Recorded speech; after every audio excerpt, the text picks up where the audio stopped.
The more you desperately try to be happy, the more miserable you become. The more you frantically chase security, the more anxious you feel. This isn't a cruel cosmic joke. It's a fundamental law of human psychology that governs your entire experience of reality. What if our entire approach to life is backward? What if, as the philosopher Alan Watts taught, the only way to get what you want is to stop trying to get it? What if the very act of reaching for peace is what pushes it further away, like trying to grasp water in your fist? You know this exhausting cycle intimately. You wake up at 3 in the morning with your heart racing, your mind spinning through scenarios that haven't happened yet and may never happen. You try to think your way out of anxiety, building elaborate mental fortresses of planning and preparation, only to find that each new wall you construct reveals 10 more threats you hadn't considered. The harder you work to feel secure, the more fragile you feel. You've turned your own mind into an adversary, constantly scanning for danger, constantly bracing for impact. This is the modern condition, a war against uncertainty that can never be won because uncertainty is the fundamental nature of existence itself. You're not fighting anxiety, you're fighting reality, and reality always wins. The promise of this video is not another strategy to eliminate anxiety, not another technique to finally achieve the permanent security you've been chasing. The promise is something far more radical and far more effective. You will learn Alan Watts's backward law, a counterintuitive psychological protocol that doesn't fight insecurity, but embraces it so completely that it loses its power over you. This is not about becoming numb or resigned. It's about discovering a form of strength that doesn't depend on control. Alan Watts was the philosophical decoder who translated the profound insights of Eastern wisdom into language that the logical Western mind could understand and apply. He wasn't a mystic speaking in riddles. He was a bridge between ancient practices and modern psychology, showing us that what the Buddhists and Taoists discovered thousands of years ago is precisely what neuroscience is now confirming. This video is not a lecture to passively consume. It's a practical guide to performing a kind of mental judo on your own anxiety, using its own energy against itself. You will learn to stop being the exhausted swimmer, fighting the current, and become the masterful surfer who uses the wave's power to move forward. If you're ready to stop fighting and start flowing, if you're willing to try something that contradicts everything your instincts tell you, comment, "Let go right now." That simple act is your first step into a different way of being, a declaration that you're ready to experiment with a protocol that has transformed millions of lives across centuries and cultures. The backward law is deceptively simple in its formulation, but revolutionary in its implications. The desire for a positive experience is, in itself, a negative experience, and conversely, the acceptance of a negative experience is, in itself, a positive experience. Let that sink in for a moment, because it contradicts the entire operating system your mind has been running since childhood. When you desperately want to be happy, what you're actually experiencing in that moment is the painful feeling of not being happy. The wanting itself is the suffering. You're not suffering because you lack happiness. You're suffering because you're in a state of resistance to your current experience, whatever it is. This is why people who chase happiness as a goal are often the most miserable, while those who accept their current state, even if it's difficult, often report a sense of peace that seems paradoxical to outside observers. The mechanism is precise. Desire creates a gap between where you are and where you think you should be, and that gap is experienced as psychological pain. Now apply this same logic to anxiety and insecurity. When you feel anxious, your immediate instinct is to make the anxiety go away. You want to feel secure. But that very wanting, that desperate grasping for a different state, intensifies the anxiety. You're now anxious about being anxious, creating a recursive loop that feeds on itself. You've added a second layer of suffering on top of the original feeling, the original anxiety plus the resistance to that anxiety. This is the hidden mechanism behind chronic anxiety that most people never recognize. They think the problem is the anxiety itself, when the real problem is their relationship to the anxiety, their refusal to allow it to exist. The more you fight it, the more attention and energy you give it, the stronger it becomes. It's like trying to put out a fire by throwing gasoline on it, while insisting that gasoline should work because you want it to work. But here's where the law reveals its power in the opposite direction. When you accept the feeling of anxiety without resistance, something remarkable happens. The acceptance itself is a positive experience, not positive in the sense of pleasurable, but positive in the sense of peaceful, spacious, free. You're no longer in conflict with yourself. You're no longer dividing your energy between the feeling and the fight against the feeling. There's just the feeling, observed clearly, and the vast awareness that contains it. This doesn't mean the anxiety immediately vanishes, though sometimes it does, which is one of the great ironies of the practice. What it means is that the anxiety loses its power to control you. It becomes like a cloud passing through the sky of your awareness, present, observable, but not threatening. You've discovered that you can feel anxious and be okay at the same time, which is a form of freedom. Your resistance-based mind never imagined possible. The backward law isn't asking you to believe something on faith. It's asking you to test it empirically. Think about a time when you stopped caring about something you'd been desperately chasing. Maybe you stopped pursuing a romantic interest, and suddenly they became interested in you. Maybe you stopped obsessing over a problem at work, and the solution appeared effortlessly. Maybe you stopped trying so hard to fall asleep, and sleep came naturally. These aren't coincidences. They're demonstrations of the law in action. The moment you released your grip, the thing you wanted became available. This pattern repeats across every domain of human experience because it reflects something fundamental about how consciousness works. Your grasping creates the very obstacle you're trying to overcome. Your acceptance removes the obstacle you didn't realize you were creating. The question is whether you're ready to apply this understanding systematically to the anxiety that has been controlling your life. The brilliance of Watt's formulation is that it reframes the entire game. You've been playing a game you can't win, trying to eliminate all negative experiences and maintain only positive ones. This is impossible because life is change, and change includes loss, uncertainty, and discomfort. You've been trying to hold the river still, and you're exhausted from the effort. The backward law offers you a different game, one you can actually win, the game of accepting whatever arises with equanimity. This doesn't mean you become passive or stop pursuing goals. It means you stop making your peace conditional on outcomes you can't control.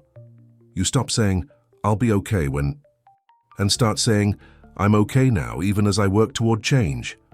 This shift in orientation is the difference between a life of chronic anxiety and a life of fundamental peace, regardless of external circumstances. Consider the implications for your daily experience. Every time you check your phone anxiously, you're running the old program. I need to know, I need to control, I need to be certain. Every time you lie awake planning for contingencies, you're trying to eliminate the possibility of surprise. Every time you avoid a difficult conversation, you're trying to maintain a false sense of security. These behaviors feel like they're protecting you, but they're actually generating the anxiety they claim to prevent. They're the problem disguised as the solution. The backward law reveals this disguise and offers you the real solution. Stop trying to eliminate uncertainty, because uncertainty is the nature of reality. Start accepting uncertainty as the price of being alive, and watch how the anxiety that fed on your resistance begins to starve. This is not a philosophical abstraction. It's a practical technology for the mind. When you understand that your desire for security is generating your insecurity, you have a choice you didn't have before. You can continue the exhausting pattern of grasping and resisting, or you can experiment with the opposite. You can lean into the discomfort you've been running from. You can stop treating anxiety as an emergency that must be solved immediately and start treating it as information, as sensation, as a temporary weather pattern in the landscape of your consciousness. This shift doesn't require you to be strong or brave in the conventional sense. It requires you to be curious, to be willing to test whether the law holds true in your own experience. And once you test it, once you feel the relief that comes from dropping the fight, you'll understand why this teaching has survived for millennia. The backward law also explains why so many self-help approaches fail. They promise you techniques to eliminate anxiety, to conquer fear, to achieve lasting happiness. But these promises are built on the same flawed foundation: the belief that you should feel a certain way and that something is wrong if you don't. They're teaching you to fight more effectively when the fighting itself is the problem. They're giving you better weapons for a war you should never have declared. Watts's approach is the opposite. It's a declaration of peace. It's a recognition that the enemy you've been fighting is yourself, and the only way to win that war is to stop fighting it. This is why the backward law feels so counterintuitive. It's asking you to do the exact opposite of what every instinct and every cultural message has told you to do. The beauty of this law is that it's self-proving. You don't need to believe Watts or trust ancient wisdom or accept any metaphysical claims. You simply need to observe your own experience with honesty. Notice what happens when you desperately want something. You suffer. Notice what happens when you accept what is. You find peace. The evidence is in your own consciousness, available for inspection at any moment. This is the scientific method applied to the inner life. You form a hypothesis that acceptance reduces suffering, and you test it. And if you test it honestly, without the hidden agenda of accepting in order to get rid of, you'll discover that the law holds, not because it's mystical, but because it's mechanical. It's how the human psyche operates, as predictable as gravity, as reliable as any law of physics. The final piece of the foundation is understanding what acceptance actually means in this context. It doesn't mean you like the feeling of anxiety. It doesn't mean you want it to continue. It doesn't mean you stop taking action to improve your life. Acceptance means you stop adding the second layer of suffering, the resistance, the judgment, the desperate need for it to be different right now. Acceptance means you create space for the feeling to exist without making it mean something terrible about you or your future. It means you stop treating every uncomfortable sensation as an emergency signal that must be eliminated immediately. This form of acceptance is actually a kind of strength, a maturity of consciousness that most people never develop because they're too busy fighting. But once you develop it, once you know how to accept what is while still working toward what could be, you've mastered the fundamental skill that determines the quality of your entire life. Think of your consciousness as a sky. Anxiety is a storm cloud. The old approach was to frantically try to push the cloud away, to make the sky clear and perfect. But you can't control the weather. The clouds come and go according to conditions you don't control. The backward law teaches you a different approach. Recognize that you are the sky, not the cloud. The sky is never threatened by the clouds that pass through it. The sky doesn't resist the storm or cling to the sunshine. It simply allows whatever weather arises to be present, knowing that all weather is temporary. When you identify as the sky rather than the cloud, when you recognize yourself as the awareness that contains all experiences rather than the experiences themselves, the entire problem dissolves. Not because the clouds disappear, but because you've stopped seeing them as problems. This shift in identity, from the content of consciousness to consciousness itself, is the deepest implication of the backward law. You've been trying to curate the content, to make sure only good thoughts and feelings appear in your awareness, but this is impossible and exhausting. The alternative is to recognize that you are the space in which all content appears, and that space is never threatened by what it contains. A movie screen isn't damaged by the images projected on it, no matter how violent or disturbing the movie. Your awareness isn't damaged by the thoughts and feelings that move through it, no matter how uncomfortable they are. This realization is the ultimate security, the only security that can't be taken from you, because it doesn't depend on controlling the uncontrollable content of your experience. The backward law is the master key that unlocks this realization. By showing you that your grasping creates your suffering, it points you toward the alternative, the profound peace that comes from letting go. Not letting go of your goals or your values or your responsibilities, but letting go of the desperate attachment to outcomes, the rigid demand that life conform to your preferences. This is the wisdom of insecurity that Watts spent his life teaching. Real security isn't found in controlling circumstances, because circumstances are inherently uncontrollable. Real security is found in your capacity to remain at peace, regardless of circumstances, to surf whatever waves arise rather than demanding that the ocean be still. This capacity isn't something you need to acquire or achieve. It's something you already have, buried beneath layers of resistance and grasping. The backward law simply shows you how to remove those layers and discover what was there all along. The foundation is now complete. You understand the law. Grasping creates suffering, acceptance creates peace. You understand why it's true, because resistance to experience is itself an experience of suffering, while allowing experience creates space and freedom. And you understand the radical implication. The anxiety you've been fighting is sustained by the fighting itself, and the moment you stop fighting, you've already won. Now we move from understanding to application, from theory to protocol.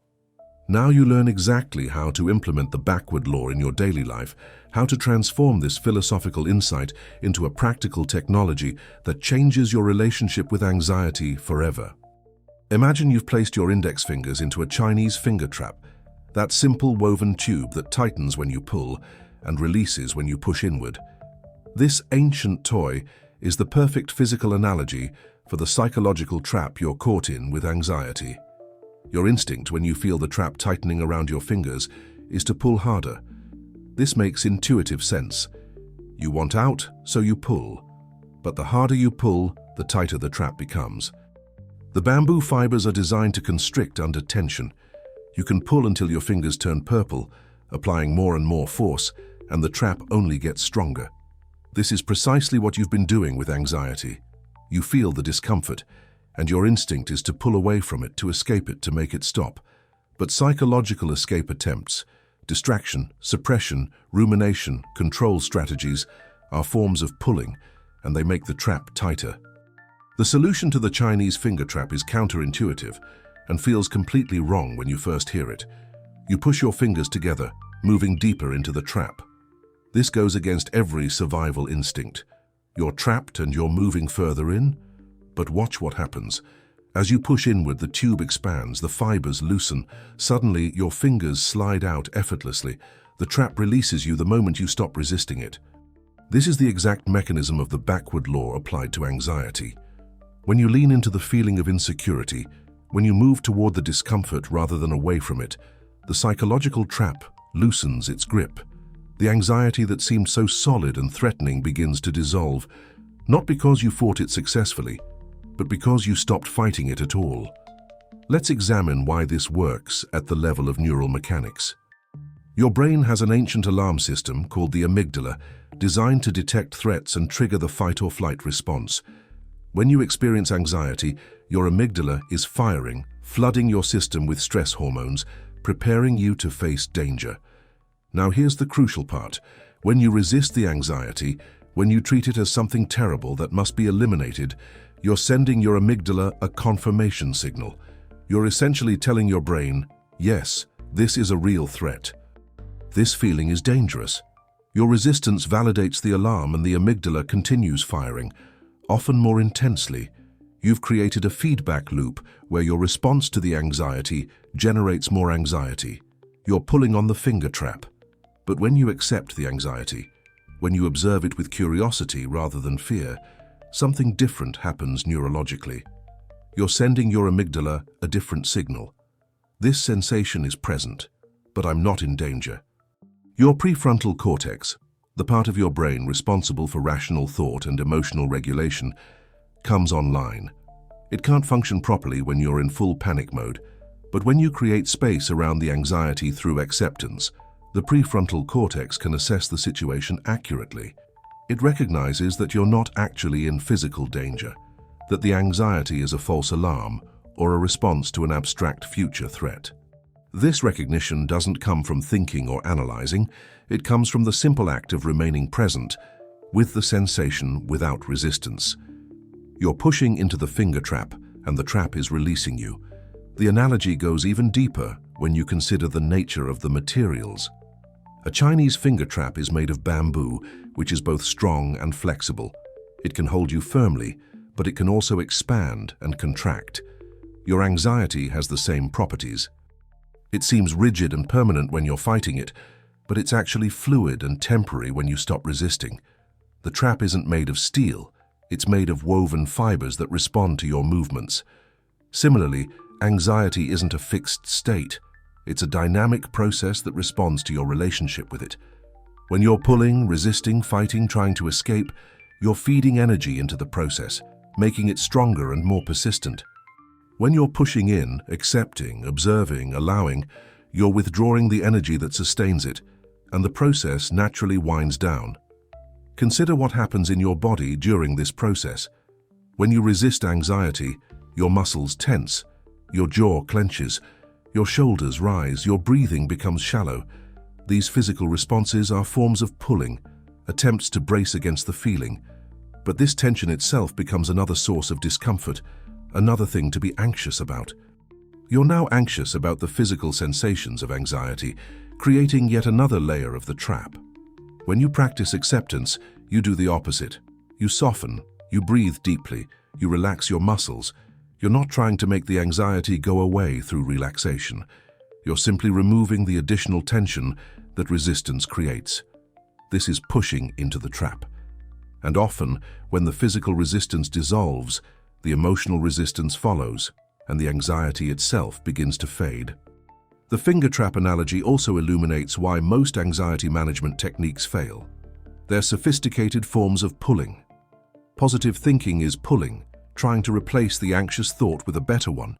Distraction is pulling, trying to shift your attention away from the discomfort.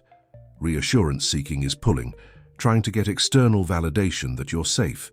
Even some meditation practices can become pulling if they're done with the agenda of eliminating anxiety. None of these strategies address the fundamental problem, your resistance to the feeling.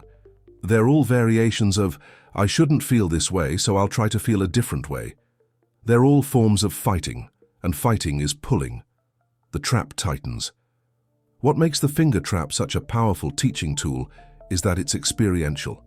You can read about it, but until you actually put your fingers in and feel the panic of pulling and the relief of pushing in, you don't truly understand. The same is true for the backward law. You can intellectually grasp that acceptance reduces anxiety, but until you actually practice it in a moment of real discomfort, until you feel the trap loosen as you lean in, it remains an abstract concept. This is why the protocol we'll explore in the next section is so important. It gives you a concrete way to test the principle, to put your fingers in the trap, and discover for yourself that pushing in really does set you free. There's also a temporal dimension to the analogy that's worth exploring. When your fingers are in the trap and you're pulling, time seems to slow down. Every second of discomfort feels eternal. You're completely focused on the problem, which makes it dominate your consciousness. This is the experience of anxiety. A single uncomfortable feeling expands to fill your entire awareness, making you feel like it will never end. But when you push in and the trap releases, the entire episode is suddenly revealed as temporary. It lasted only moments, though it felt like forever.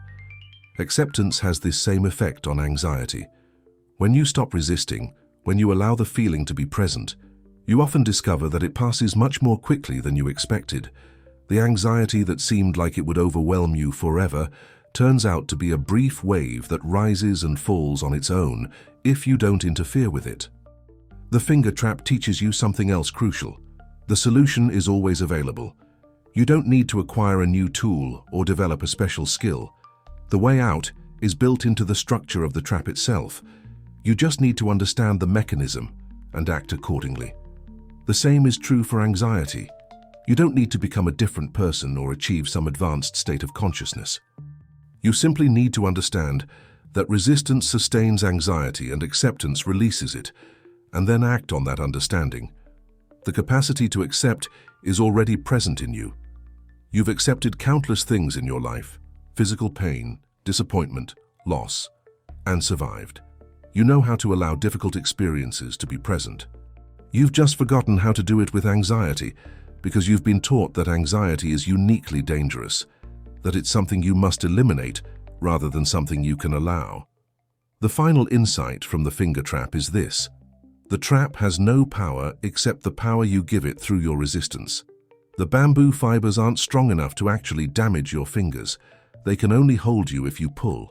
The moment you understand the mechanism and change your response, you're free. Anxiety is the same. It's not the powerful enemy you've imagined. It's a sensation, a thought pattern, a temporary activation of your nervous system. It can only trap you if you resist it. The moment you understand that your resistance is the trap, and you change your response from pulling to pushing in, from fighting to accepting, you're free. Not free from ever feeling anxiety again. That's not the goal, and it's not possible. But free from being controlled by it. Free from the exhausting cycle of fight and flight. Free to experience anxiety as just another weather pattern in the vast sky of your consciousness. This is the unshakable logic that supports the backward law. It's not mystical or mysterious. It's mechanical. Pull, and the trap tightens. Push in, and the trap releases. Resist, and anxiety persists. Accept, and anxiety dissolves.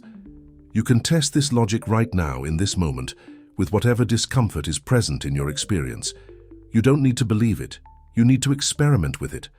And once you've felt the trap release even once you've experienced the relief that comes from stopping the fight, you'll have the empirical evidence you need to trust the protocol.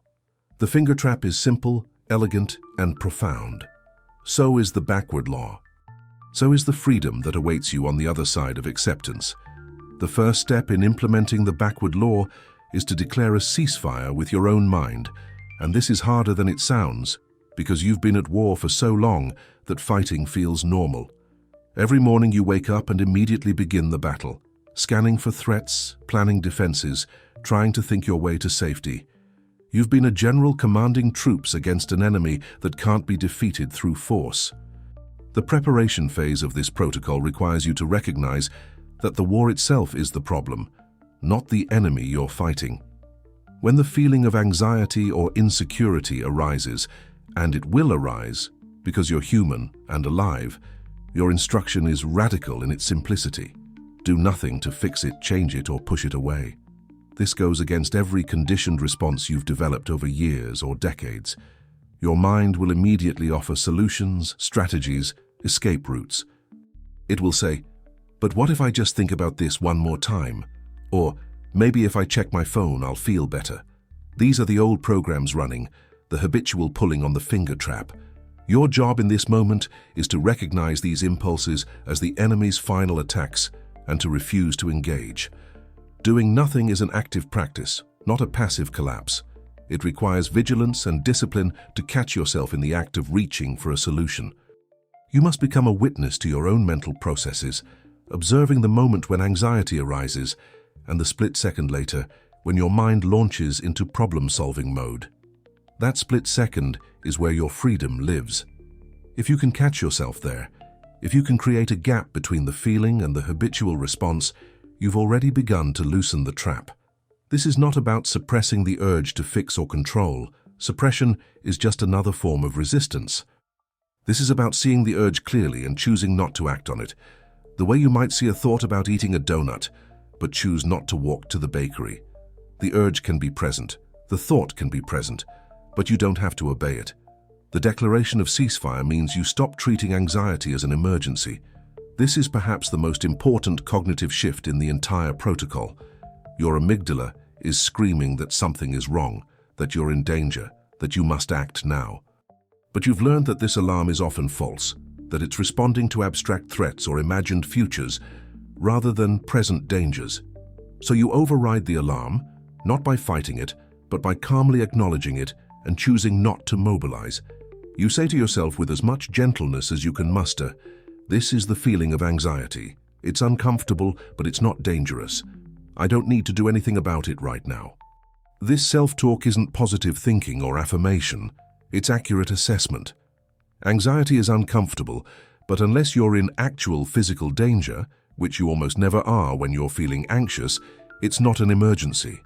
It's information, sensation, a temporary state of your nervous system. The practice of doing nothing also means you don't analyze the feeling. This is a subtle trap that catches many people who are trying to implement acceptance.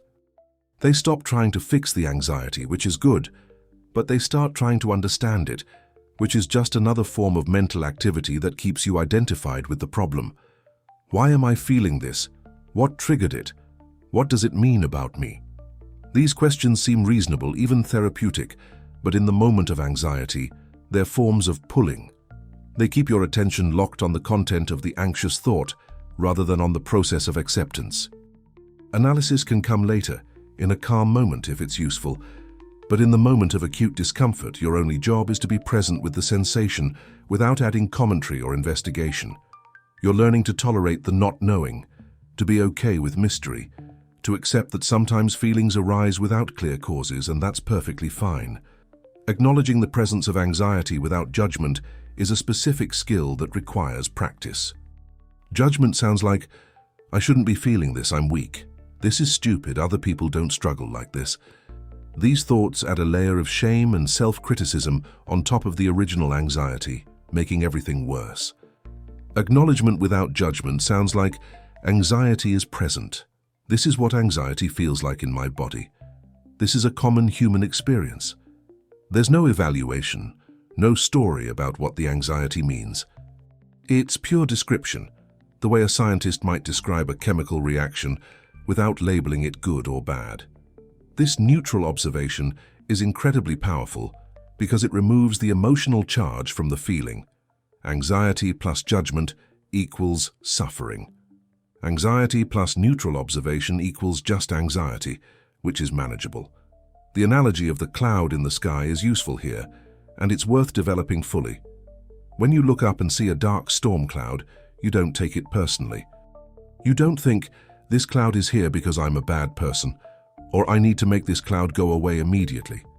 You simply recognize it as weather, as a natural phenomenon that arose due to atmospheric conditions and will pass due to those same conditions. You might take practical action, bring an umbrella, postpone the picnic, but you don't go to war with the cloud. You don't resist its existence. You accept that clouds are part of having a sky. Anxiety is the same. It's weather in the landscape of your consciousness. It arises due to conditions. Maybe you're tired, maybe you have a big decision coming up, maybe your nervous system is processing something from your past. The specific conditions don't matter as much as your recognition that anxiety is a natural phenomenon, not a personal failure or a permanent state. This preparation phase is about establishing a new baseline relationship with discomfort. For most of your life, you've operated on the assumption that comfort is normal and discomfort is a problem to be solved. This assumption is the root of your suffering. The truth is that life includes both comfort and discomfort in constantly shifting proportions, and neither state is more normal than the other. A life without any discomfort is not only impossible, it would be a life without growth, challenge, or depth. When you accept discomfort as a natural part of the human experience, rather than an aberration that needs correction, you've already reduced your suffering by half. You're no longer suffering from the discomfort itself, plus the suffering from the belief that you shouldn't be experiencing discomfort. You're just experiencing discomfort, which is infinitely more manageable. The ceasefire also extends to your body. Notice how, when anxiety arises, you instinctively tense up. Your shoulders rise toward your ears, your jaw clenches, your stomach tightens.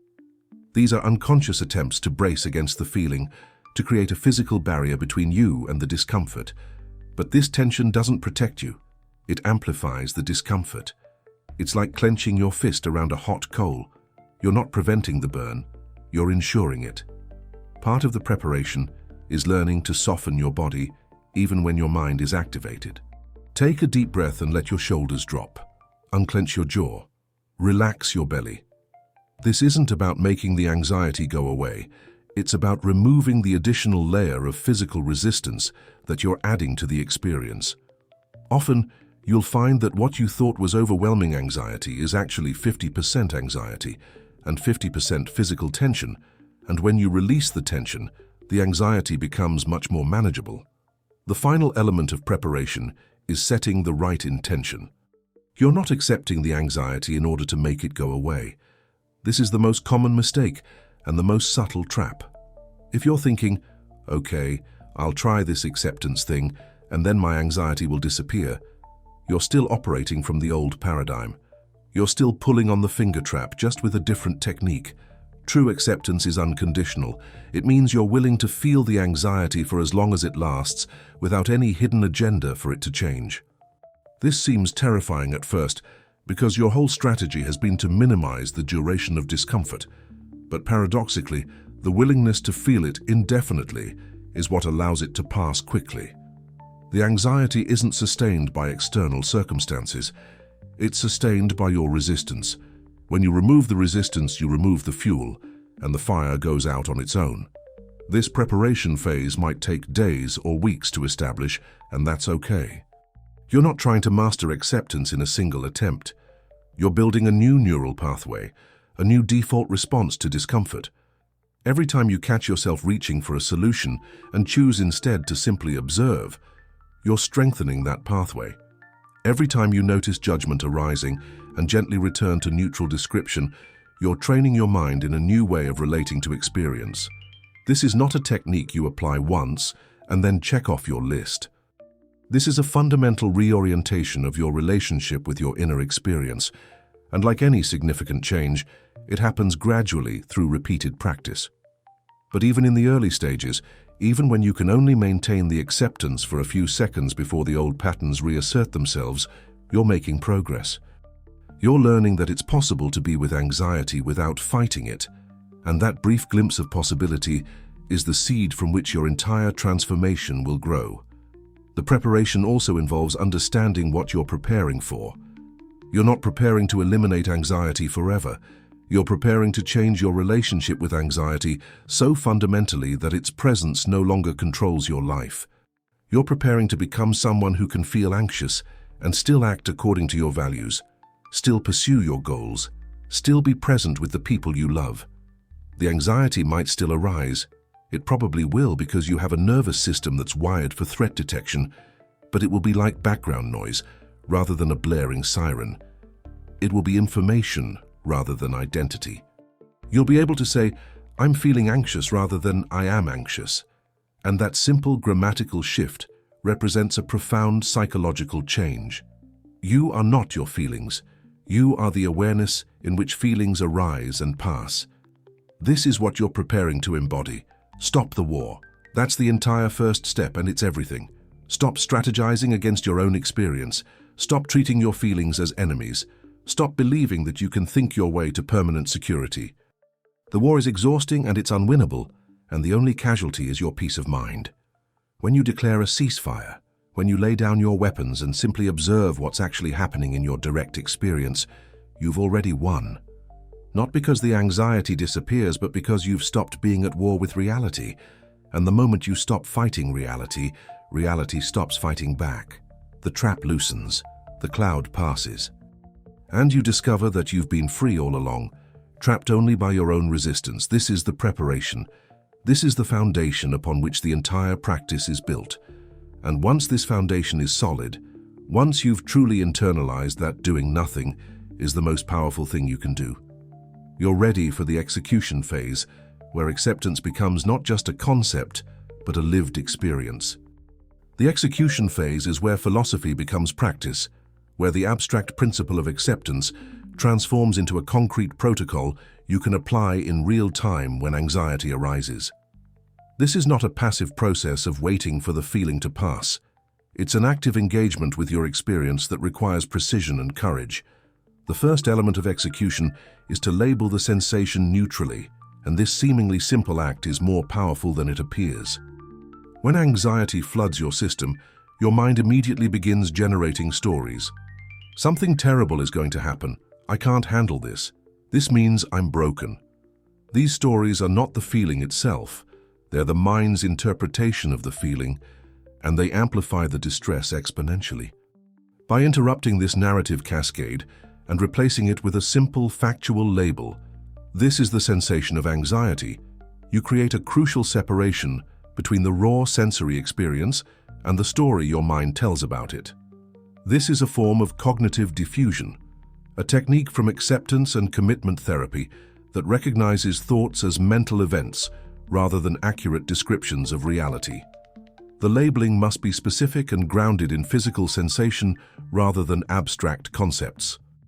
Don't say, "I'm anxious about the presentation tomorrow." That keeps you in the realm of story and future projection. Instead, say, "I'm noticing a tightness in my chest. I'm noticing my heart beating faster. I'm noticing a churning sensation in my stomach. This grounds you in the present moment and in your body, which is the only place where anxiety actually exists. The future presentation doesn't exist right now. It's a mental construct. But the tightness in your chest exists right now, and it's a manageable physical sensation, not an existential threat. This shift from abstract worry to concrete sensation is the first step in disarming anxiety's power. You're no longer dealing with the overwhelming concept of anxiety about the future. You're dealing with specific, localized physical sensations that you can observe and tolerate. Once you've labeled the sensation, the next step is to explore it with curiosity, and this is where the practice becomes genuinely transformative. Your instinct is to recoil from discomfort, to pull away, to distract yourself. But in this protocol, you do the opposite. You lean in. You become a curious scientist observing a fascinating phenomenon. Where exactly do you feel the anxiety in your body? Is it in your chest, your throat, your stomach? What's the quality of the sensation? Is it tight, hot, fluttery, heavy? Does it have a shape or a color if you imagine it visually? Does it pulse or is it steady? These questions aren't meant to be answered intellectually. They're meant to direct your attention into the direct sensory experience of the feeling. This is pushing into the Chinese finger trap. You're moving toward the discomfort rather than away from it, and in doing so you're changing your relationship to it from adversarial to investigative. The curiosity must be genuine, not a technique you're using to make the feeling go away. This is a subtle but crucial distinction. If you're observing the sensation with the hidden agenda of making it disappear, you're still resisting. You're still pulling on the trap. True curiosity means you're genuinely interested in the experience, the way a marine biologist might be fascinated by a strange creature in the ocean depths. There's no judgment, no agenda, just pure investigation. What is this sensation actually like when I stop running from it and really pay attention?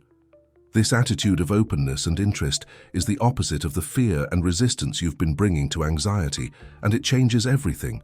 Fear says, "This is dangerous, get away." Curiosity says, "This is interesting, let me look closer." And when you look closer with genuine interest, you often discover that the sensation isn't nearly as overwhelming as you thought. It's just sensation, just energy moving through your nervous system, and it can't actually harm you. As you explore the sensation, you'll notice something remarkable. It's not static. Anxiety feels like a solid, permanent state when you're resisting it, but when you observe it closely, you discover it's constantly changing. The tightness in your chest might intensify for a few seconds, then ease slightly. The churning in your stomach might move or shift in quality.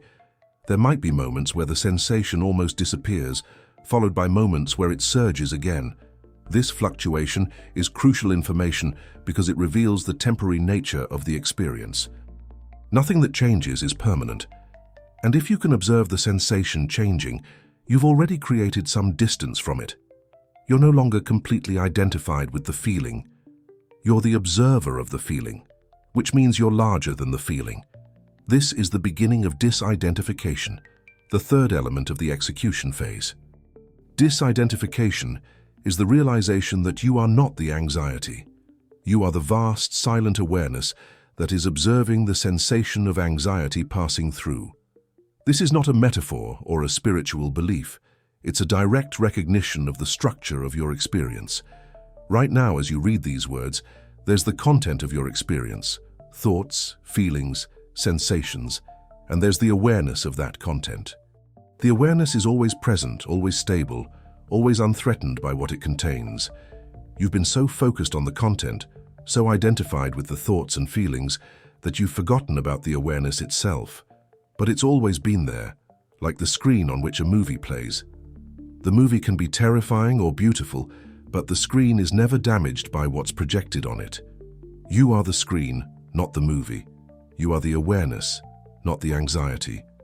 This disidentification creates space, and space is the antidote to overwhelm. When you're completely identified with the anxiety, when you believe I am anxious, there's no room to breathe. You and the feeling are collapsed into one, and it feels like the feeling could consume you entirely. But when you recognize I am the awareness observing the sensation of anxiety, suddenly there's distance. There's you, vast and spacious. And there's the anxiety, a small weather pattern in the landscape of your consciousness. The anxiety is still present, but it's no longer all-encompassing. It's contained within something larger, and that larger something, your awareness, is completely unaffected by the anxiety. This isn't about dissociating or numbing out. It's about recognizing what's actually true. You are always more than any single experience. You contain multitudes, and anxiety is just one small visitor in the vast mansion of your consciousness. The practice of disidentification can be supported by a simple but powerful technique, referring to the feeling in the third person. Instead of saying, I am anxious, say, anxiety is present, or there is anxiety here. This linguistic shift reinforces the separation between you and the feeling. It's not your anxiety. It's just anxiety, a universal human experience that happens to be moving through your nervous system right now. This doesn't minimize the feeling or pretend it's not uncomfortable. It simply locates it accurately. The anxiety is an object in your awareness, not the totality of who you are. And once you've made this distinction clear, once you've experienced even a moment of observing the anxiety from this spacious awareness, you've tasted freedom. You've discovered that you can feel anxious and be fundamentally okay at the same time, which is a revelation that changes everything. The execution phase also requires you to resist the temptation to analyze or fix the sensation while you're observing it. Your mind will offer explanations. This is happening because of what happened yesterday, or this means I need to change my life. These thoughts might be true or useful to consider later, but in the moment of practice, they're distractions. They pull you out of direct experience and back into the conceptual realm where anxiety thrives. Your job is to stay with the raw sensation, to be present with the actual feeling in your body, without adding interpretation or strategy. This is harder than it sounds because the mind is addicted to problem solving. It wants to understand, to categorize, to fix. But understanding is not the same as acceptance. You can understand anxiety perfectly and still suffer from it if you're resisting it. Conversely, you can accept anxiety without understanding it at all and find peace. The understanding can come later. Right now, just feel. There's a specific quality of attention that makes this practice effective, and it's worth describing precisely. It's a soft, relaxed attention, not a hard, focused concentration. If you stare at the anxiety with intense focus, trying to pin it down and control it, you're still in fighting mode. The attention you want is more like peripheral vision than direct gaze. You're aware of the sensation, but you're not gripping it. You're allowing it to be present in your awareness without either pushing it away or pulling it closer.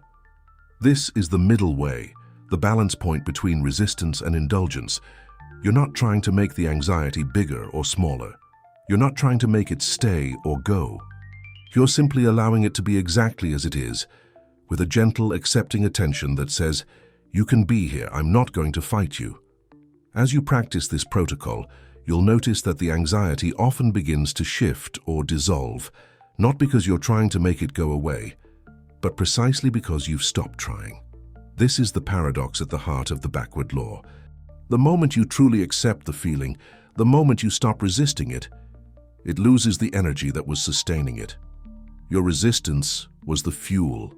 Your acceptance removes the fuel, and the fire naturally dies down. Sometimes this happens quickly, within seconds or minutes. Sometimes it takes longer. The duration doesn't matter. What matters is that you've changed your relationship to the feeling. You've proven to yourself that you can be present with anxiety without being destroyed by it. You've discovered that acceptance is not only possible, but profoundly relieving. And once you've had this experience even once, you have a new tool that you can use for the rest of your life. The execution phase is complete when you can sit with anxiety for a sustained period, even just 60 seconds without trying to change it, understand it, or escape from it. In that minute of pure acceptance, you've accomplished something extraordinary. You've broken the pattern of resistance that has been running your life. You've demonstrated to your nervous system that anxiety is not dangerous, that you can tolerate discomfort, that you are larger than any feeling that moves through you. This is not a small achievement. This is a fundamental rewiring of your psychological operating system. And the more you practice it, the stronger the new pathway becomes, until acceptance becomes your default response rather than resistance. This is when the protocol becomes effortless, when you no longer have to think about it consciously. You feel anxiety arise, and you automatically shift into observer mode, labeling the sensation, exploring it with curiosity, recognizing yourself as the awareness that contains it. This is mastery, and it's available to anyone willing to practice. The first and most fatal mistake people make when attempting to practice acceptance is what we might call strategic acceptance, accepting the anxiety with the hidden agenda of making it disappear. This is the backward law disguised in the clothing of the solution, and it's extraordinarily common because it's so subtle. Your conscious mind understands that acceptance is the path, but your unconscious mind is still running the old program. Get rid of this feeling. So you sit with the anxiety, you observe it, you tell yourself you're accepting it, but underneath there's a timer running. You're thinking, okay, I'm accepting it now. How long until it goes away? It should be going away soon, right? This is not acceptance. This is a more sophisticated form of resistance. You're still treating the anxiety as a problem that needs to be solved, just using a different technique. And because your nervous system can detect this hidden agenda, because it knows you're still fundamentally rejecting the feeling, the anxiety persists or even intensifies. The way to avoid this trap is to make your acceptance truly unconditional, and this requires a radical shift in your relationship to time and outcome. You must be willing to feel the anxiety for the next hour, the next day, the next week, without any guarantee that it will ever change. This seems impossible at first. Your mind recoils from this proposition because it sounds like surrender to permanent suffering. But here's the paradox.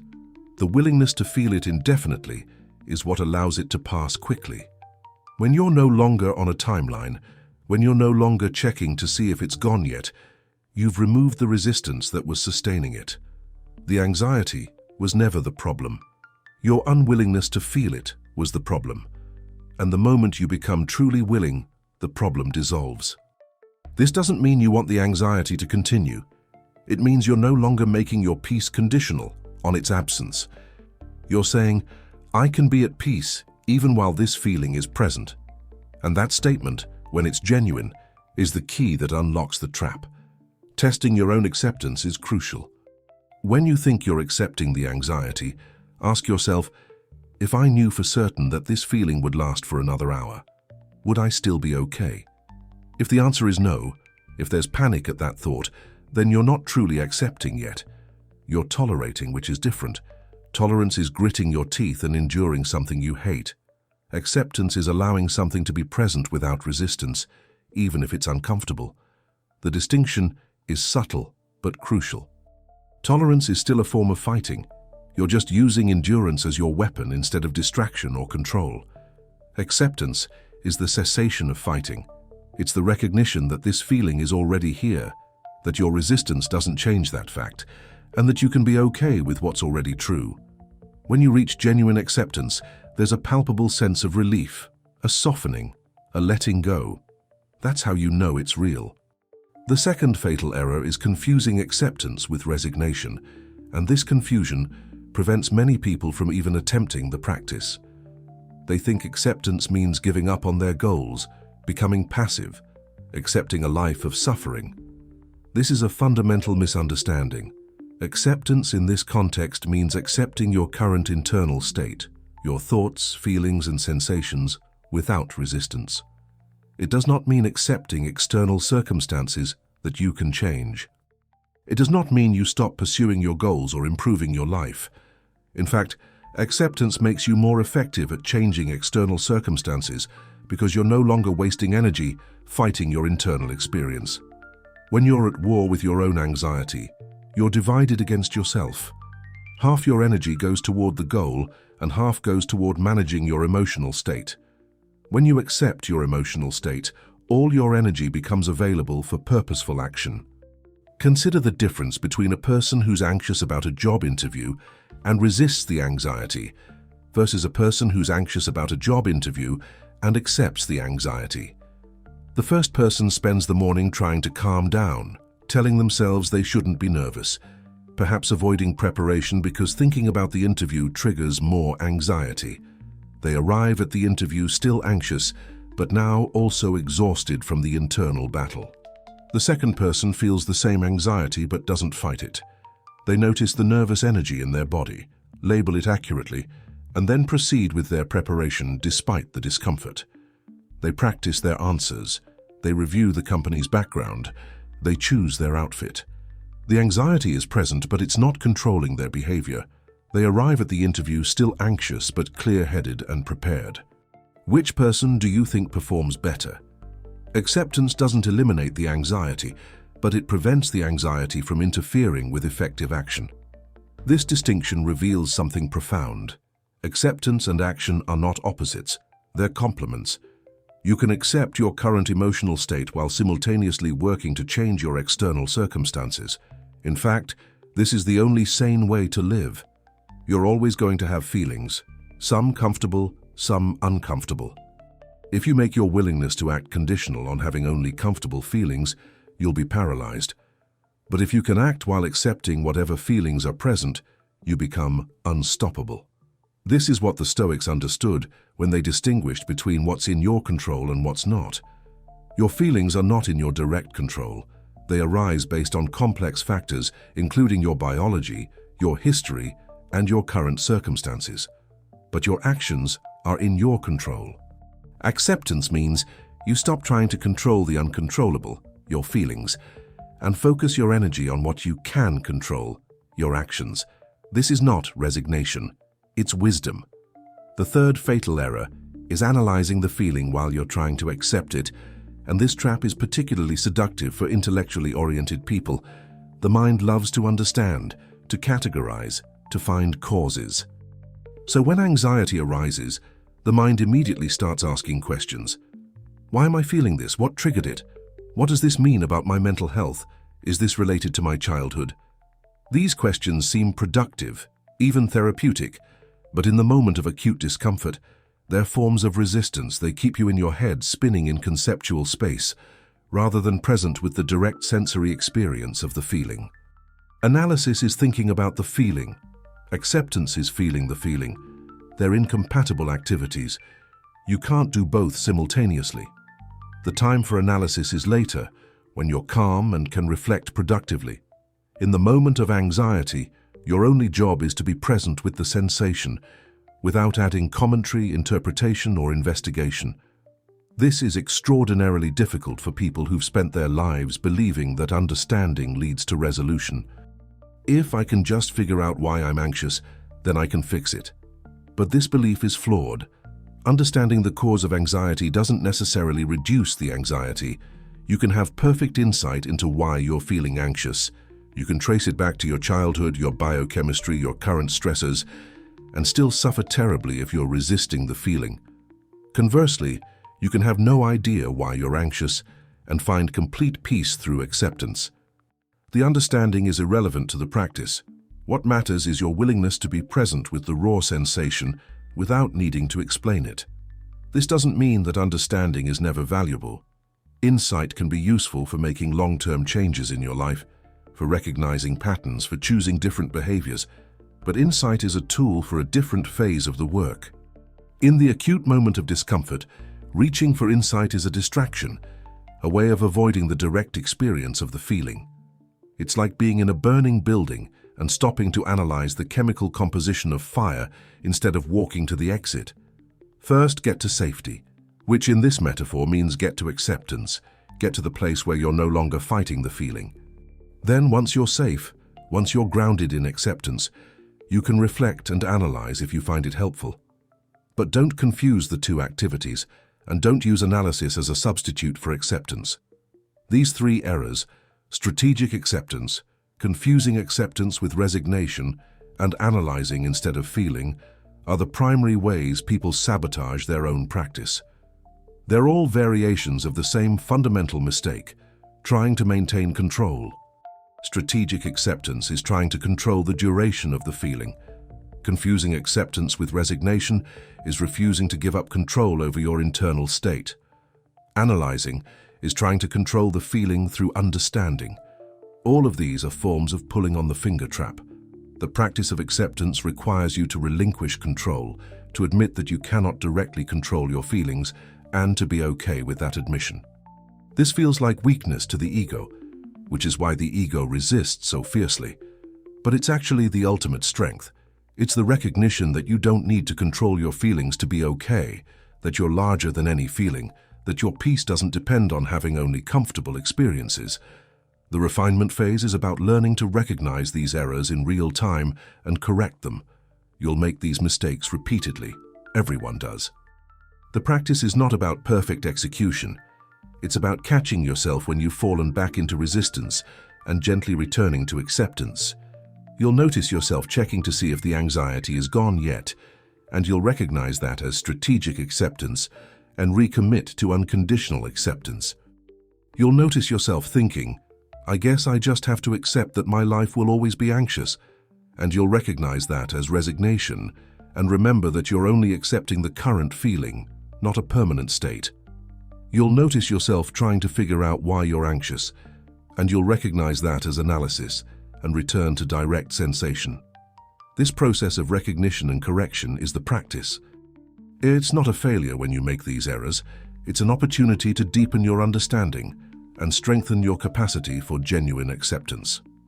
The master's tip that elevates this entire practice from effective to transformative is the power of the present moment, and specifically the technique of bringing your full attention to your immediate sensory experience.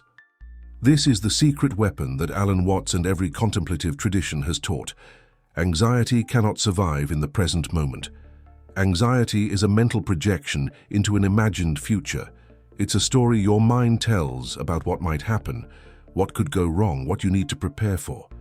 But none of that is happening right now. Right now, in this precise moment, you are almost certainly safe. You're breathing, your heart is beating, you're reading these words. The catastrophe you're worried about is not occurring in this moment. It's occurring in your imagination, in your mental simulation of the future, and that simulation is where anxiety lives. When you bring your full attention to your senses, when you feel the warmth of the coffee cup in your hands, when you listen to the sound of rain on the window, when you notice the sensation of your feet on the floor, you're pulling your awareness out of the imagined future and anchoring it in the actual present. And in the actual present, there is almost never an emergency. There's just this moment, with its particular sensations and qualities, and this moment is manageable. You can handle this moment. It's the next 1,000 moments you're imagining that feel overwhelming. But you don't have to handle those moments right now. You only have to handle this one. And this one is okay. This is the profound simplicity of present moment awareness. It reveals that suffering exists in time, in the past you're ruminating about or the future you're anxious about, but the present moment itself is almost always workable. The practice is to make this concrete and specific. When you feel anxiety rising, instead of trying to accept the anxiety directly, which can feel abstract and difficult, shift your attention to something physical and present. Feel the texture of the fabric of your shirt against your skin. Notice the temperature of the air on your face. Listen to the sounds in your environment without labeling them, just hearing them as pure sensation. Look at an object near you and really see it, its color, its shape, the way light reflects off its surface. These sensory experiences are happening now, and they're real, unlike the anxious thoughts about the future, which are imaginary. By anchoring your attention in sensation, you're training your nervous system to recognize the difference between actual present danger and imagined future danger. And once your nervous system learns this distinction, the anxiety begins to lose its grip. This technique works because you cannot be fully present in your senses and anxious at the same time. Try it right now. Put your full attention on the sensation of your breath moving in and out of your nostrils. Feel the coolness of the air as you inhale, the warmth as you exhale. Notice the slight pause between breaths. Give this your complete attention for just 30 seconds. What happens to your thoughts? They quiet down. What happens to any anxiety that was present? It fades into the background. This isn't magic, it's neurology. Your brain has limited attentional resources. When you direct those resources toward present moment sensory experience, there's less capacity available for running anxious mental simulations. The thoughts don't disappear entirely, but they lose their dominance. They become background noise rather than the main channel. The key is that this must be full attention, not divided attention. If you're touching the coffee cup while simultaneously thinking about your problems, you're not present. You're just thinking about your problems while touching a coffee cup. Present moment awareness means you're giving the sensory experience your complete focus, the way you might listen to a beautiful piece of music or watch a stunning sunset. You're not using the sensation as a distraction from anxiety. You're using it as an anchor to reality, to what's actually happening right now, as opposed to what you're imagining might happen later. This is a subtle but crucial distinction. Distraction is running away from the anxiety. Present moment awareness is recognizing that the anxiety is about a time that doesn't exist yet and choosing to live in the time that does exist, now. This practice also has a cumulative effect. The more you train yourself to return to present moment awareness, the more you develop what we might call presence as a baseline. Instead of spending most of your time lost in thought, with occasional moments of presence, you begin to spend most of your time present, with occasional excursions into thought. This shift changes everything. When presence is your baseline, anxiety becomes a rare visitor rather than a constant companion. Not because your circumstances have changed, not because you've solved all your problems, but because you're no longer living in the imagined future where problems exist. You're living in the actual present, where life is unfolding moment by moment, and each moment is workable. This is the state that meditation traditions call awakening or enlightenment, but it's not mystical or supernatural. It's simply the natural result of training your attention to rest in reality rather than in imagination. The practice can be supported by a simple routine. Several times throughout your day, pause for just 10 seconds and do a sensory check-in. What do you see right now? What do you hear? What do you feel physically? This brief pause interrupts the automatic stream of thought and brings you back to now. If you do this 10 times a day, you've created 100 seconds of presence, 100 seconds where anxiety cannot exist. And those 100 seconds are like seeds that will grow. Each moment of presence makes the next moment of presence easier to access. You're building a neural pathway, and the more you use it, the stronger it becomes. Eventually, presence becomes effortless, automatic, your natural state. And when presence is your natural state, anxiety becomes an occasional weather pattern that passes through quickly rather than a chronic condition that defines your life. There's also a profound peace that comes from recognizing that you only ever have to handle one moment. The weight of the future, all the things you need to do, all the challenges you'll face, all the uncertainties ahead, that weight is crushing, but you don't have to carry it. You only have to handle this moment. And this moment is light. This moment is manageable. The next moment will come with its own information and resources, and you'll handle that moment when it arrives. But you don't need to handle it now. This is the wisdom of the present moment. It reveals that the burden you're carrying is imaginary. You're exhausting yourself carrying a weight that doesn't exist in the present, that only exists in your mental projection of the future. When you put down that imaginary weight and just be here now, you discover an ease and lightness that you'd forgotten was possible. The final aspect of the Master's tip is understanding that present moment awareness is not about suppressing thoughts or forcing yourself to focus. It's about gently redirecting your attention when you notice it has wandered into the past or future. The mind will wander. That's what minds do. You'll be focusing on your breath and suddenly you'll realize you're thinking about tomorrow's meeting. This is not a failure. This is the practice. The moment you notice you've been lost in thought, you've woken up. That noticing is itself a moment of presence, and then you simply, gently, without judgment, bring your attention back to the breath or whatever sensory anchor you're using. You'll do this 1,000 times, and each time is a repetition that strengthens the neural pathway of presence. This is the training. This is the refinement. And this is what transforms the backward law from an interesting philosophical concept into a lived reality that changes your relationship with anxiety forever. The backward law is not merely a philosophical idea from an esoteric Eastern tradition. It's the foundation of one of the most rigorously tested and successful psychotherapies in modern clinical psychology, acceptance and commitment therapy, known as ACT.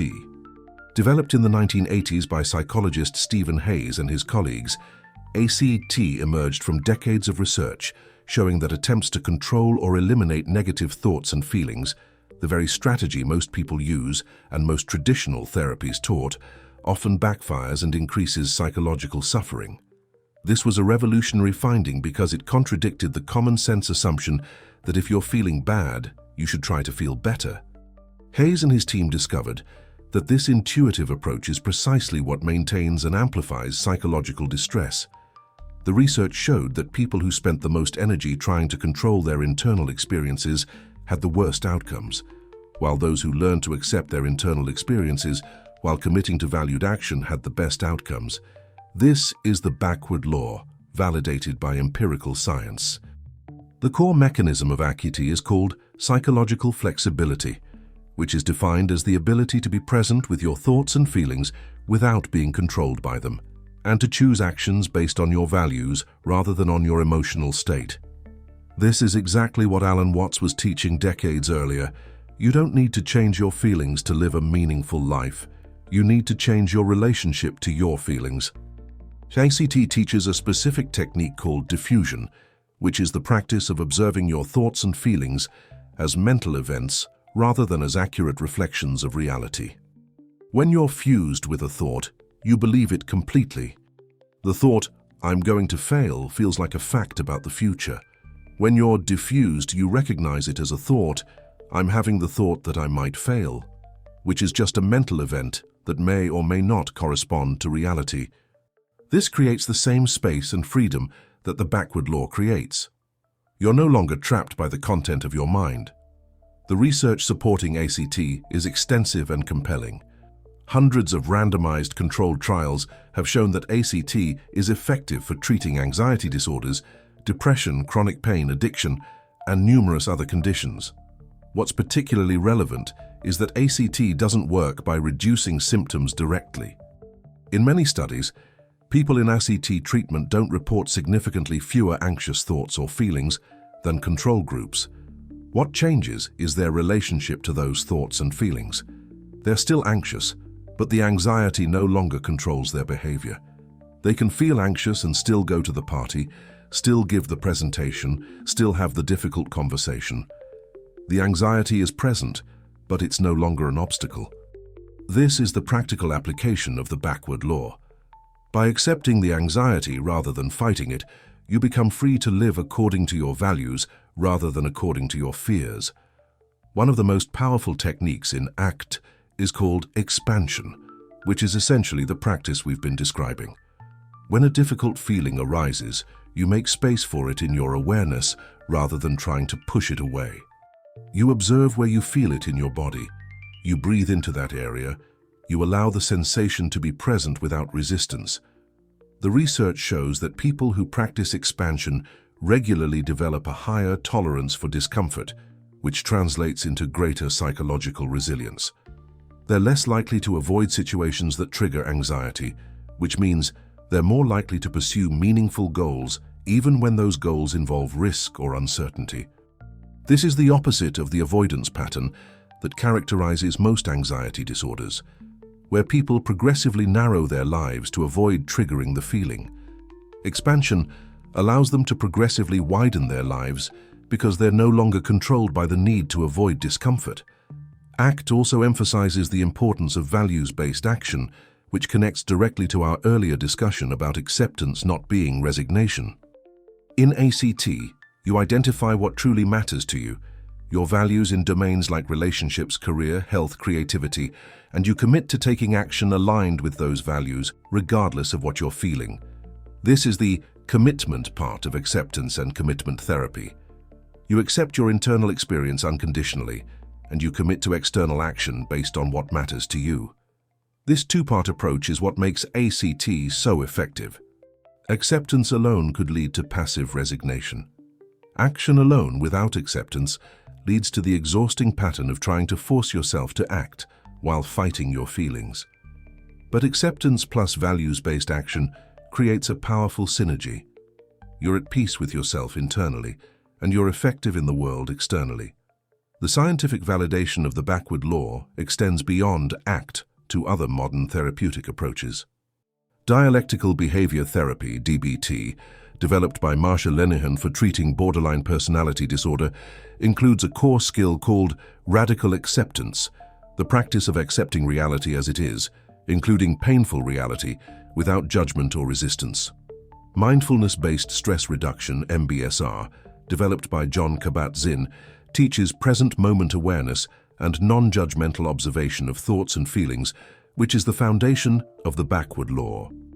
Exposure therapy, one of the most effective treatments for phobias and anxiety disorders, works by having people face their fears without engaging in safety behaviors.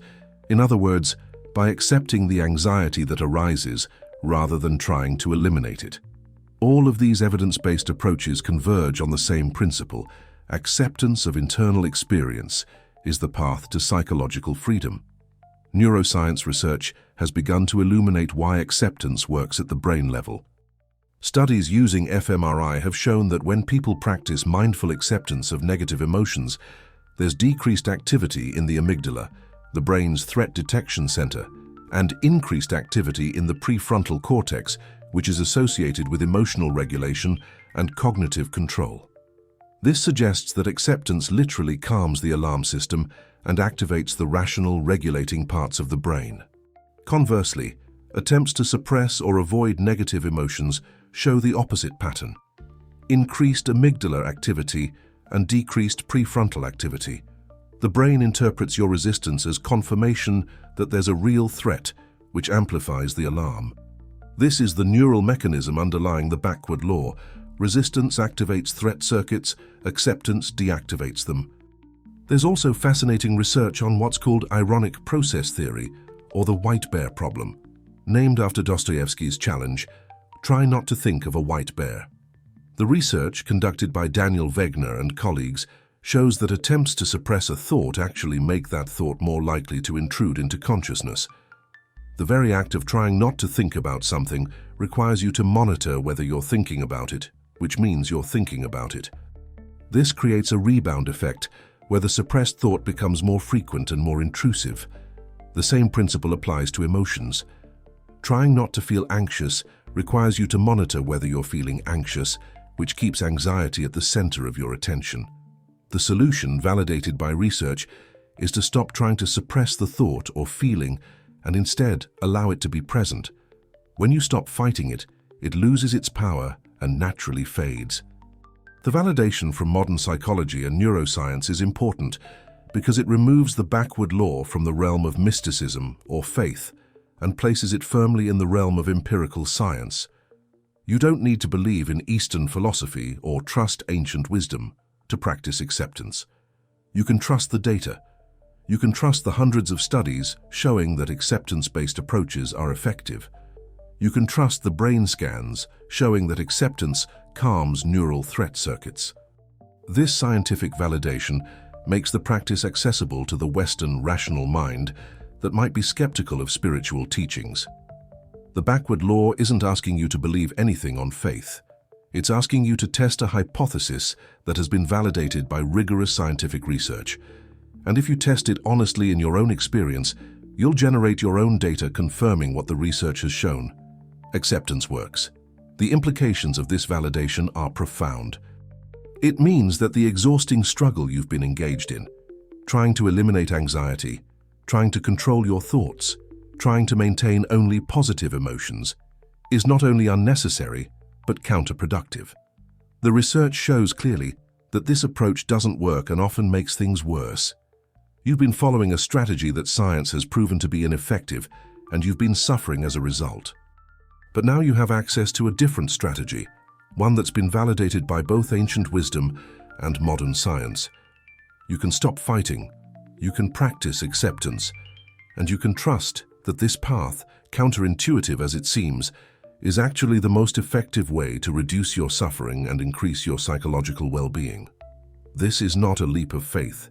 It's an evidence-based decision. The scientific bridge between Alan Watts and acceptance and commitment therapy reveals something important. The deepest insights about human psychology are not the exclusive property of any single tradition or culture.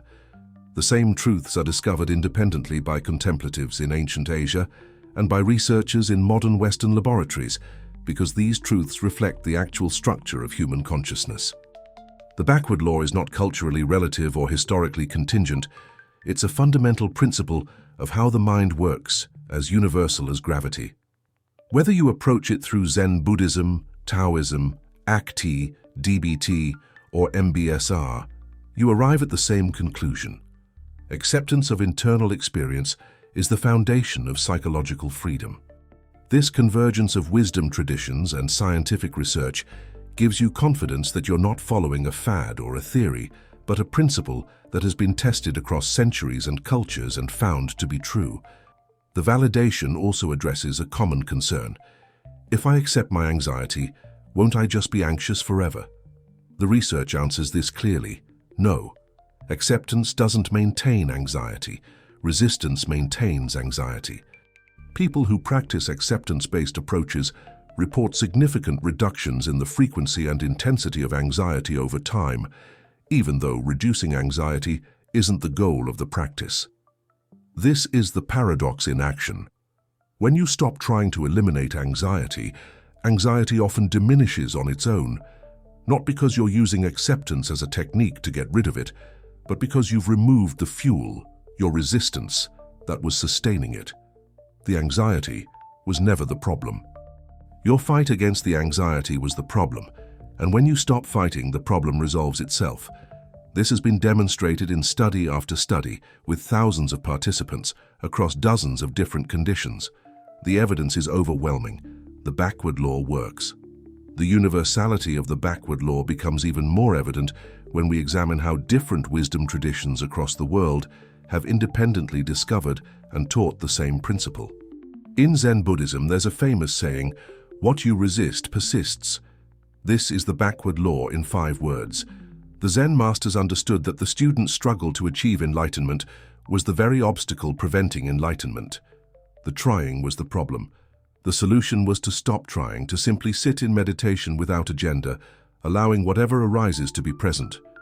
This is why Zen practice emphasizes just sitting, not sitting in order to achieve something, but sitting as the expression of what already is.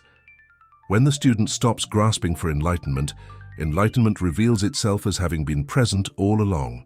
This is identical to the insight that when you stop grasping for security or happiness, you discover the peace that was always available beneath the grasping. The Taoist tradition expresses the same principle through the concept of wu wei, often translated as non-doing or effortless action.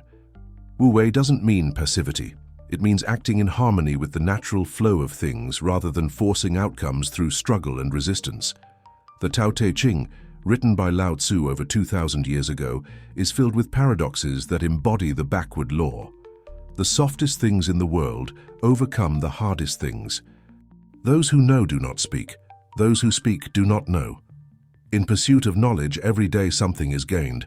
In pursuit of the Tao, every day something is dropped. This last quote is particularly relevant. The path to wisdom is not about acquiring more techniques or strategies for controlling your experience. It's about dropping the techniques, dropping the control, dropping the resistance. It's about subtraction, not addition. The Stoic philosophers of ancient Greece and Rome taught a similar principle through their distinction between what's in our control and what's not. Epictetus, one of the great Stoic teachers, said, "It's not what happens to you, but how you react to it that matters." The Stoics understood that you can't control external events or even your initial emotional reactions, but you can control your judgments about those events and reactions. If you judge anxiety as terrible and unacceptable, you'll suffer. If you accept anxiety as a natural response to uncertainty and choose your actions based on virtue rather than comfort, you'll find tranquility. This is the backward law applied to Stoic philosophy. Peace comes not from controlling what happens to you, but from accepting what happens and choosing your response wisely. In the Christian contemplative tradition, There's the concept of surrender, or letting go and letting God. Mystics like Meister Eckhart taught that the path to union with the divine requires the ego to release its grip, to stop trying to control and instead trust in a larger process. The more we let go, the more we become, Eckhart wrote. This is not about religious belief. It's about the psychological mechanism of releasing resistance. Whether you frame it in religious terms or secular terms, the principle is the same. Your grasping creates your suffering, and your release creates your freedom. The Christian mystics discovered through contemplative practice what Alan Watts taught through philosophy, and what ACT validates through research. Acceptance is the path. Even in Islam, particularly in Sufism, there's the concept of surrender, which is what Islam literally means to the will of Allah. The Sufi poets like Rumi wrote extensively about the need to stop resisting life's flow, to accept what is rather than demanding what should be. The wound is the place where the light enters you, Rumi wrote, suggesting that our suffering, when accepted rather than resisted, becomes the doorway to transformation. This is the backward law in poetic form. The negative experience, when accepted, becomes positive. The pain, when embraced, becomes the path. Across these diverse traditions, Buddhism, Taoism, Stoicism, Christianity, Islam, we find the same insight expressed in different languages and metaphors, but pointing to the same truth. This convergence is not coincidental. These traditions developed independently in different cultures at different times in history, yet they all discovered the same principle because they were all investigating the same territory, human consciousness. They were all asking the same question: how do we reduce suffering and find peace? And they all arrived at the same answer: through acceptance, through letting go, through the cessation of resistance. This universal discovery suggests that the backward law is not a cultural artifact or a philosophical preference. It's a description of how consciousness actually works. It's as much a law of psychology as gravity is a law of physics. You can ignore it, but you can't escape it. You can resist it, but that resistance will only confirm its truth through your suffering. The social proof extends beyond ancient wisdom to modern teachers and thinkers who've articulated the same principle in contemporary language. Carl Jung, the founder of analytical psychology, wrote, "What you resist persists." Eckhart Tolle, in The Power of Now, teaches that suffering comes from resistance to the present moment. Pema Chodron, the Buddhist teacher, writes about leaning into the sharp points, moving toward discomfort rather than away from it. Byron Katie teaches The Work, which is based on questioning and accepting your thoughts rather than believing them automatically. All of these modern teachers are translating the ancient wisdom of the backward law for contemporary audiences, and their teachings resonate with millions because they're pointing to something true and universal in human experience. The universality of this teaching gives you permission to trust it. You're not following the idiosyncratic advice of one philosopher or one tradition. You're aligning yourself with a principle that has been discovered and validated across cultures, across centuries, across wisdom traditions, and now across scientific disciplines. When this many independent sources converge on the same insight, you can trust that you're dealing with something fundamental. The backward law is not a theory to be debated. It's a reality to be recognized. And once you recognize it, once you see it operating in your own experience, you join a lineage of wisdom that stretches back thousands of years and includes some of the most profound thinkers and practitioners in human history. This social proof also provides encouragement when the practice feels difficult. You're not alone in this work. Millions of people across history have walked this path before you. They've struggled with the same resistance, the same doubts, the same temptation to go back to fighting. And they've discovered, as you will discover, that the path works. The backward law delivers what it promises, not the elimination of all discomfort, but freedom from being controlled by discomfort. Not permanent happiness, but the capacity to be at peace regardless of your emotional state. Not the absence of anxiety, but the presence of a deeper security that doesn't depend on external circumstances. This is what the masters have always taught, and this is what you're learning to embody now. You are standing at the threshold of a fundamental transformation in how you relate to your own experience. And this transformation can be captured in a single metaphor. You stop being a frantic swimmer fighting against the current of life, and you become a masterful surfer, using the energy of the waves to move you forward. The swimmer sees the ocean as an enemy to be conquered through force and effort. Every wave is a threat. Every current is an obstacle. The swimmer exhausts himself trying to impose his will on the water, trying to make the ocean conform to his preferences, and the ocean, being vastly more powerful, eventually overwhelms him. This has been your relationship with anxiety and uncertainty. Constant struggle, constant effort, constant exhaustion, with the feeling that you're barely keeping your head above water. You've been fighting a battle you can't win because you're fighting against the fundamental nature of reality itself. The surfer has a completely different relationship with the ocean. The surfer doesn't try to control the waves or eliminate them.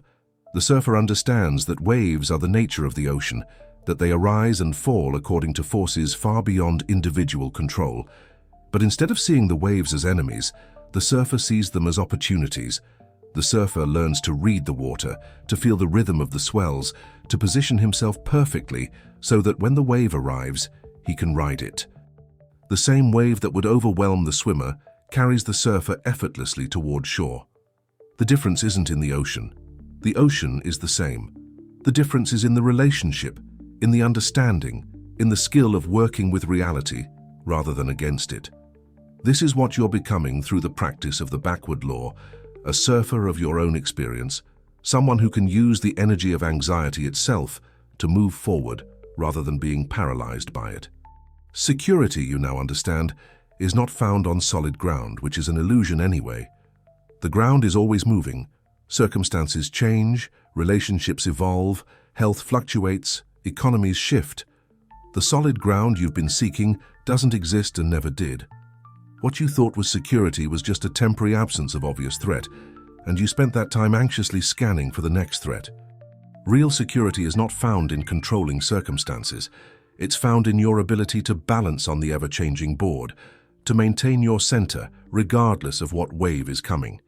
This is a security that can't be threatened by external events, because it doesn't depend on external events. It depends only on your skill, your practice, your capacity to remain present and balanced. And this skill, unlike external circumstances, is something you can actually develop and control. Anxiety is no longer your enemy in this new paradigm, it's just the weather. Some days are sunny and calm. Some days are stormy and turbulent. The weather changes, and you don't take it personally. You don't interpret a rainy day as evidence that the universe is against you or that you're doing something wrong. You simply acknowledge the weather and adjust accordingly. You bring an umbrella. You postpone the outdoor activity. You appreciate the sound of rain on the roof. The same principle applies to your internal weather. Some days you wake up feeling calm and confident. Some days you wake up feeling anxious and uncertain. This is the nature of having a nervous system, of being alive, of being human. The weather changes, and it's not personal. You don't need to fix it or fight it. You just need to acknowledge it and continue with your life, taking whatever practical adjustments are necessary, but not making the weather itself into a crisis. Your quest for security was the source of your anxiety, and this is the final liberating insight that completes the transformation. You thought anxiety was the problem and security was the solution, but you had it backward. The desperate grasping for security, the need to know what will happen, to control outcomes, to eliminate all risk, was generating the anxiety you were trying to escape. Every time you tried to make yourself more secure, you reinforced the belief that you were fundamentally insecure, that you needed protection, that the world was dangerous. This belief kept your nervous system in a state of high alert, constantly scanning for threats, constantly preparing for catastrophe. The quest for security was a self-fulfilling prophecy. The more you sought it, the more insecure you felt, because the seeking itself was based on the premise that you were not okay as you were. By having the courage to embrace insecurity, to accept uncertainty as the fundamental nature of existence, rather than as a problem to be solved, you find a deeper, unshakable security that cannot be threatened by external events. This security comes from the recognition that you are not your circumstances, not your thoughts, not your feelings. You are the awareness in which all of these arise and pass. Circumstances can change, and they will. Thoughts can be disturbing, and they will be. Feelings can be uncomfortable, and they will be. But the awareness that observes all of this remains constant, remains spacious, remains fundamentally okay. This awareness is your true nature, and it's always been secure. You just couldn't see it because you were too busy trying to secure your circumstances, your thoughts, your feelings. This is the ultimate freedom. You're no longer running from yourself. You're no longer divided into the part that feels anxious and the part that's trying to eliminate the anxiety. You're whole. You're integrated. You can feel anxious and be at peace at the same time because you understand that the anxiety is just a small wave on the surface of a vast ocean of consciousness. The wave doesn't threaten the ocean. The anxiety doesn't threaten you. You're free because you've stopped making your peace conditional on the absence of discomfort. You're free because you've stopped believing that you need to control your internal experience to be okay. You're free because you've discovered that you were never trapped in the first place. You were only trapped by your belief that you needed to escape. This freedom manifests in practical ways that transform your daily life. You stop avoiding situations that might trigger anxiety because you're no longer afraid of the anxiety itself. You can go to the party, give the presentation, have the difficult conversation because you know you can handle whatever feelings arise. You stop overthinking every decision because you're no longer trying to eliminate all possibility of regret or failure. You can make choices based on your values rather than on your fears because the fear is no longer controlling you. You stop checking your phone compulsively, stop seeking reassurance from others, stop running mental simulations of catastrophe because you've stopped believing that these behaviors provide security. You've found a deeper security that makes these anxious behaviors unnecessary. The transformation also changes your relationship with other people. When you're no longer desperately trying to control your own internal state, you stop trying to control others. You can allow people to be who they are, to have their own feelings, to make their own choices, without needing them to behave in ways that make you feel secure. This creates space for authentic connection, for real intimacy, because you're no longer relating to people as objects that should provide you with security, but as subjects with their own independent existence.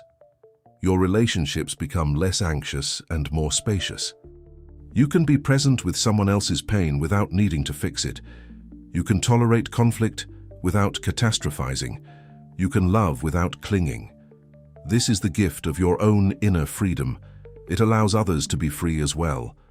You also discover a new relationship with your goals and ambitions. You still pursue what matters to you, but you're no longer attached to outcomes in the same desperate way. You can work toward a goal while accepting that you might not achieve it. You can try your best while accepting that your best might not be enough. This doesn't make you passive or unmotivated. It makes you more effective because you're no longer paralyzed by the fear of failure. You can take risks, try new things, put yourself out there because your sense of okayness doesn't depend on succeeding. You're free to fail, which paradoxically makes you more likely to succeed because you're willing to attempt things that your anxious self would have avoided. The empowering message is this: you have everything you need right now to be at peace. You don't need to acquire anything, achieve anything, become anything. You don't need to wait for your circumstances to change or for your anxiety to disappear.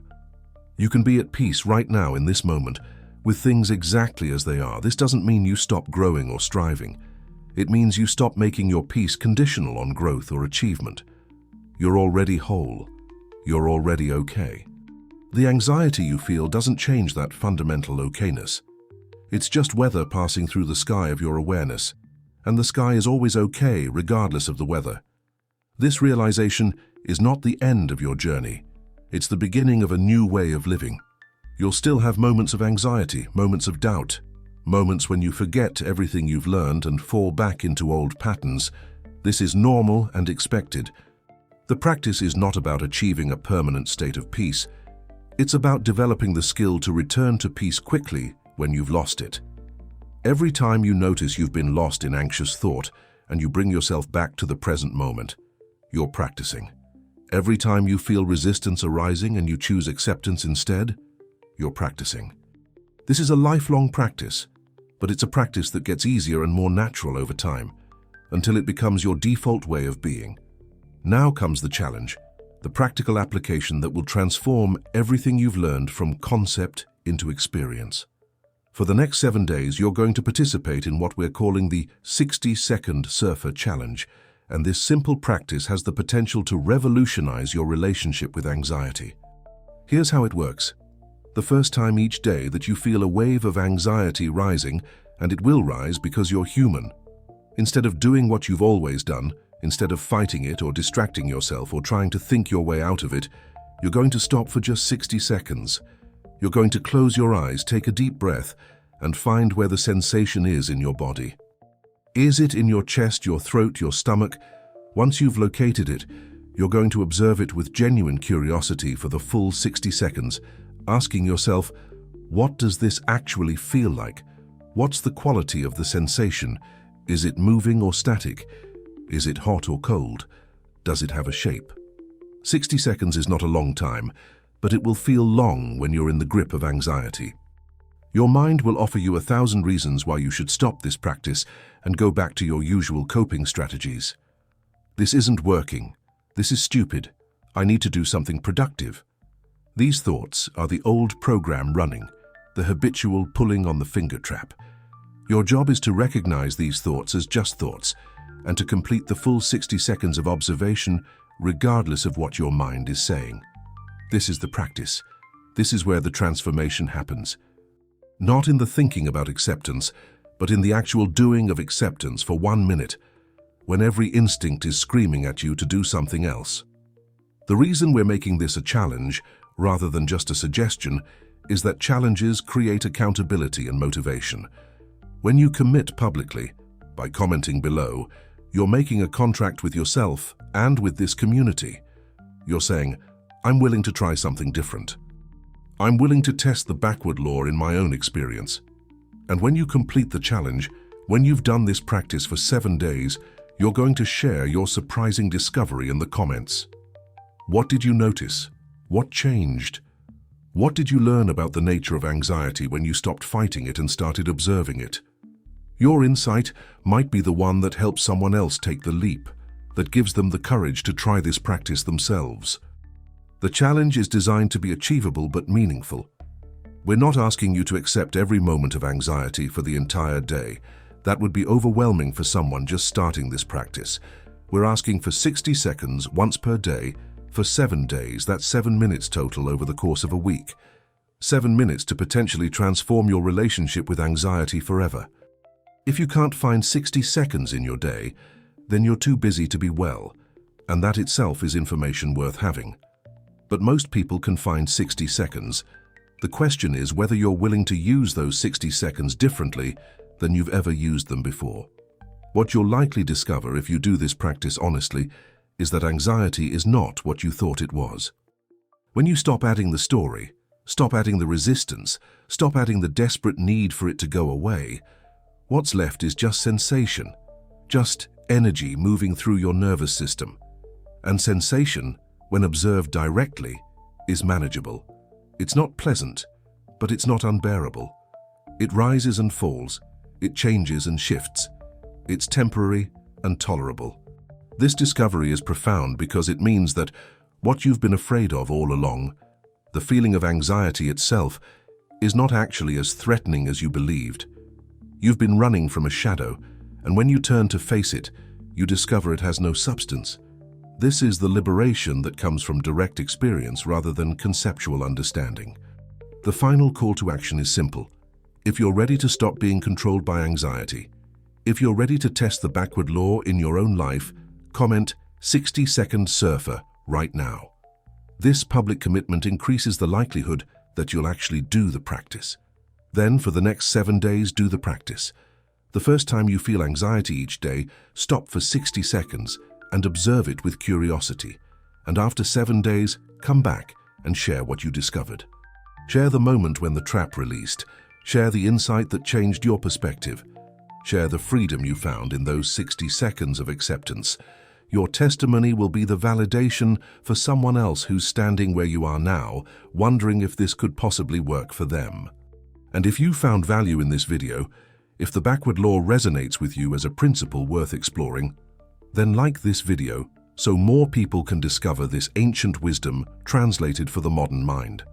Subscribe to Modern Mastermind because we're going to continue decoding the protocols of human potential, translating the insights of the masters into practical practices you can implement today. And share this video with someone who's struggling with anxiety, someone who's exhausted from fighting themselves, someone who might be ready to hear that there's a different way.